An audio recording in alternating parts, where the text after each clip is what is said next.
విశాఖ జిల్లా పెదకంట్యాడ మండలం బాలచెరువు గ్రామంలో ప్రేమోన్మాది ఘాతుకంకి పాల్పడ్డాడు.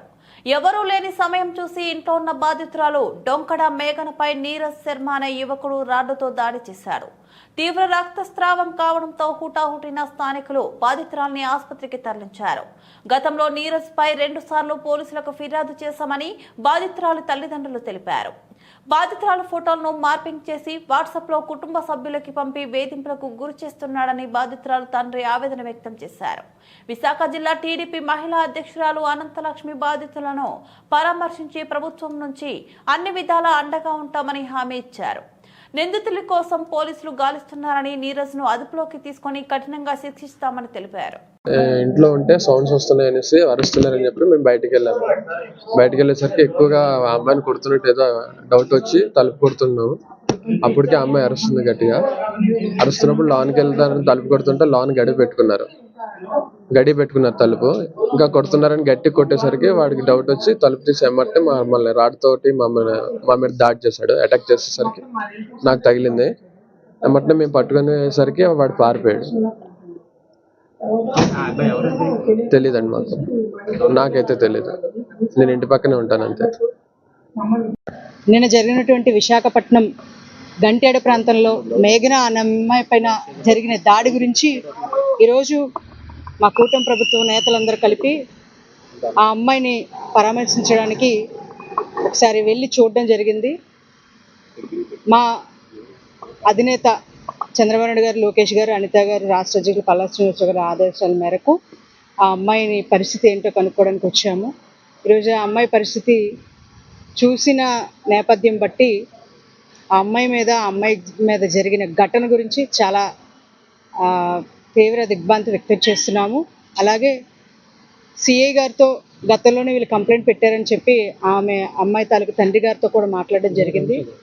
మాట్లాడిన తర్వాత కూడా మందలించిన, అలాగే వాళ్ళ తల్లిదండ్రులు వచ్చి హామీ ఇచ్చి ఇక మీదట ఇలాంటివి జరగవని చెప్పినా కూడా పైశాచికత్వంగా ఈరోజు అమ్మాయి పైన ప్రేమోద్మానంతో ప్రేమించలేదనే ఉద్దేశంతోనూ ఈ తల్లిదండ్రులు లేని సమయం చూసి ఈ దాడి చేయడం జరిగింది. కనుక ఆ అమ్మాయి తలకి చుట్టూ విపరీత 33 కుట్లు పడ్డాయి.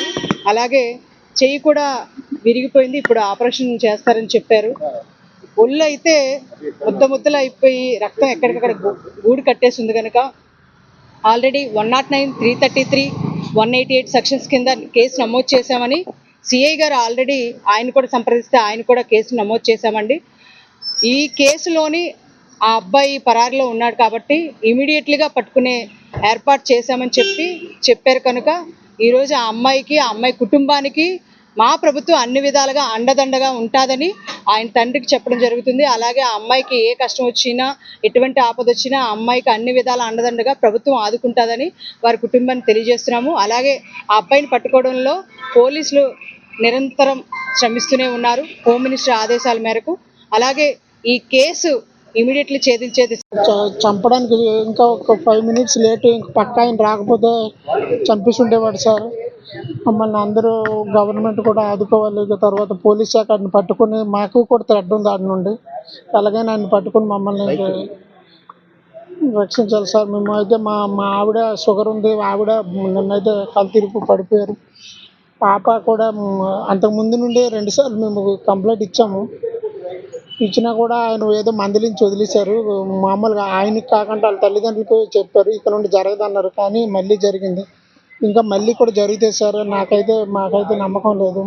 మేమైతే దీని మీద యాక్షన్ తీసుకోకపోతే నేను మా ఆవిడ ఇద్దరం సూసైడ్ చేసుకుని చచ్చిపోతాం సార్.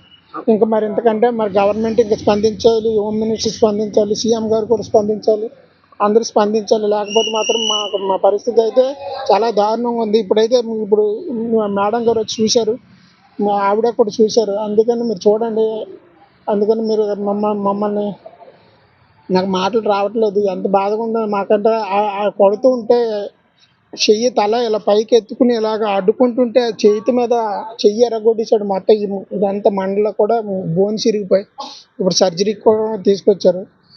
ఆర్కే హాస్పిటల్లో ఫస్ట్ ఎయిడ్ చేశారు. తర్వాత అక్కడ నుండి కిమ్స్కి మళ్ళీ పంపించారు. దయవుంచి మీరు అందరూ స్పందించాలని కోరుకుంటున్నాను. ఆ అబ్బాయి పరిచయం అయితే ఒక 6 నెలలు అంత పరిచయం. తను లవ్ చేయట్లేదు, నేను ఆయన కొద్దిగా సైకోలాగా బిహేవ్ చేస్తుంటే బ్రేకప్ చెప్తానంటే ఇంకా ఆయన సైకోలాగ్ బిహేవ్ చేసి ఫస్ట్ అయితే మార్పింగ్ చేసేసి పోర్న్ వీడియోస్ పంపించాడు. అప్పటికి మేము ఆ విధంగా చేసాడని వెంటనే మేము సైబర్ క్రైమ్కి వెళ్ళాము. సైబర్ క్రైమ్ వాళ్ళు కూడా అక్కడ హామీ ఇచ్చారు. అక్కడ నుండి మళ్ళీ న్యూపోర్ట్ పోలీస్ స్టేషన్ ఎస్ఐ జాలబాబు గారి దగ్గరికి కూడా వెళ్ళింది. అక్కడ ఆయన మళ్ళీ వేరే కానిస్టేబుల్ చేత వాళ్ళ తల్లిదండ్రులు మాట్లాడించారు.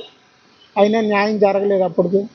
ఇప్పుడైతే ఇప్పుడు ఇలాగ అయింది. ఇంకా నెక్స్ట్ ఏమవుతుందో మాకే తెలియదు సార్. మా కుటుంబం అందరికీ కూడా బెదిరిస్తున్నాడు. అన్ని ఫోటోలు అన్ని బూత్ ఫోటోలు అన్ని పంపించి మమ్మల్ని చాలా టార్చర్ పెడుతున్నాడు. మాకైతే చాలా ప్రాణాలు ఉంది. మా అందరూ మమ్మల్ని గవర్నమెంట్ అంతా మమ్మల్ని సపోర్ట్ చేయాలని కోరుకుంటున్నాను. ఇంకా అలాంటి జరగకుండా ఆయన ఇంకా ఎంతమందిని అలా చేస్తున్నాడో, ఇంకా ఎంతమంది చేయబోతాడో మాకైతే భయంగా ఉందండి. మాకు ఆయన నుండి అయితే థ్రెట్ ఉంది. మమ్మల్ని ఇప్పుడు ఎలాగైనా ఆయన పట్టుకొని అరెస్ట్ చేసి కఠినంగా శిక్షించాల్సిందిగా మీడియా ముందుగా చెప్తున్నాను.